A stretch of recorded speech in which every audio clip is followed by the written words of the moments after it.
अक्षय हमारे पर ऊर्जा होगी तो इलेक्ट्रोलाइसिस प्रोसेस से हाइड्रोजन का निर्माण हम लोग कर सकते। अपने यहाँ 2-3 और मुद्दे हैं जिनकी मैं चर्चा करके आपको समाप्त करूँगा।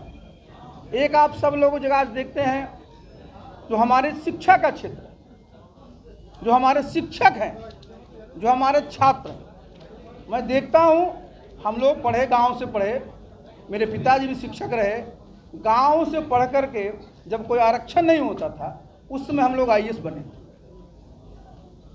कोई ट्यूशन कहीं नहीं, वही शिक्षक पढ़ाते थे और सब बने।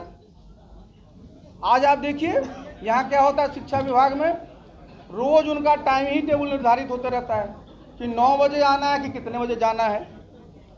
बच्चा है, उसका काम क्या है, ज्ञान अर्जन करना। बच्चे कितने देर तक अपने ध्यान को लगाएंगे? अब उनको अगर लंबे देर तक रखिएगा स्कूल में तो पढ़ने में ध्यान लगेगा? मैं देखता हूँ, वही मैं सवेरे सवेरे जब मॉर्निंग वॉक में निकलता हूँ, 5 बजे के बाद से सब माताएं अपने बच्चों को खड़े है बस स्टैंड पर बच्चों को चढ़ाने का। हम लोग का स्कूल का टाइमिंग होता था, मैं जानबूझ के बोल रहा हूँ, 10 बजे से 3 बजे तक। अच्छा से सवेरे का रूटीन भी होता था, लोग खाते भी थे, आधे घंटे का टिफिन होता था और 3 बजे बच्चे सब घर चले जाते। उसी में से सारे लोग आखिर जो हमारे डॉक्टर राजेंद्र बाबू यहीं से पैदा हुए, बिहार के प्रथम राष्ट्रपति बने, तो क्या स्कूल जाते थे 5 बजे? स्कूल का समय वही था। नीतीश बाबू मुख्यमंत्री हैं, 5 बजे स्कूल जाते थे।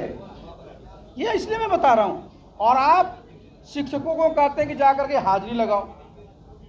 हाजिरी पर ध्यान कम दीजिए, ध्यान दीजिए कि आखिर शिक्षक हैं, वो पढ़ा रहे हैं, उनको किस प्रकार की जो है, उनको किस प्रकार का ज्ञान और लोगों को, बच्चों को देना हो दे रहे हैं कि वो कोई सरकारी कर्मचारी अन्य सरकारी कर्मचारियों की तरह नहीं है। वो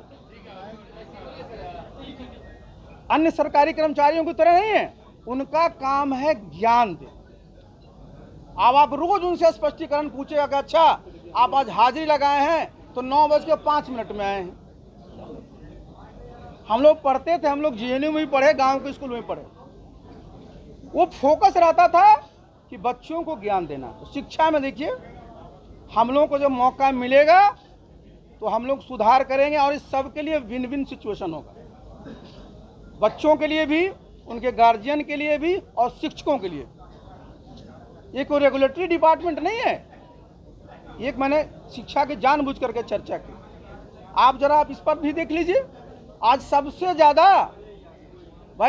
ज़्यादा लोग किस बात से प्रभावित हो रहे हैं कि साहब सब जगह जो नशा जो है वो बढ़ गया है।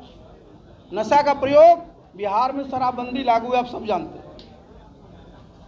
कोई भी यहाँ जो व्यक्ति है किसी प्रकार के नशा के सेवन को प्रश्रय नहीं देना चाहता। लेकिन आप बात समझिए, बिहार में 2016 से शराबबंदी लागू हुई है। गांव में पूछ लीजिए, बहुत जगह शराब की क्या स्थिति है वो आपको पता है। लेकिन सबसे जो खराब चीज़ और हुई है कि नशा के जो और भी जो साधन है उसका बच्चे सब आजकल और भी लोग उसका सदुपयोग कर रहे हैं या दुरुपयोग कर रहे हैं, वो एक अलग मामला है, लेकिन उसका सेवन कर रहे हैं। तो हमारे लिए अच्छी बात नहीं है कि भाई एक तरफ तो मुख्यमंत्री जी की मंशा में कोई दिक्कत नहीं है, लेकिन खान पान को जो कानून बनाए, कानून के माध्यम से ये संभव नहीं है नशाबंदी को समाप्त करना। तो हमारी पार्टी का जो हम लोग जो सिद्धांत बनाया उसमें भी रखा है कि हम लोग जिसका जन जागरण का कार्यक्रम चला। आज का क्या है, आज देखिए जो आपका शराबबंदी का है, इस सब के लिए लॉस है। सरकार का कई हजार करोड़ का लॉस है एक्साइज का। आप देखिए कितने लाख ग्रामीण इलाके हैं, उनके बच्चे उनके लोग जो हैं जेल में चले गए, खर्च हुआ ना। तो आप इसमें सुधार की आवश्यकता, और हमने पहले भी कहा है और आज भी आपके माध्यम से मैं माननीय मुख्यमंत्री जी से अनुरोध करना चाहूँगा पूरी गंभीरता के साथ कि भाई एक हाई लेवल की कमेटी गठित किया जाए। जिस उद्देश्य से आपने शराबबंदी बिहार में लागू की थी वो कहाँ तक सफल हो पाई है, क्या क्या चीज़ और किया जाना चाहिए, जिससे कि भाई जो मनसा है वो भी पूरा हो। और बिहार के बारे में जो इमेज है, कोई आज प्रोग्राम कराने के लिए बिहार में आता नहीं, पूछिए कहाँ तो रांची में आ जाइए, पूछिए कहाँ तो बनारस में आ जाइए। तो जब बाहर के लोग आपके यहाँ आने से घबराएंगे।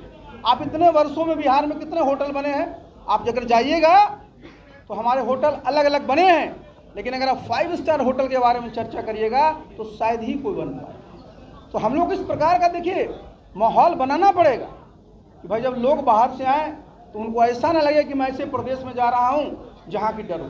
और एक बात को अंत में मैं और कहना चाहूँगा, इसको ज़रा सुनिएगा। अपने प्रदेश में, मैं तो उत्तर प्रदेश काडर में था,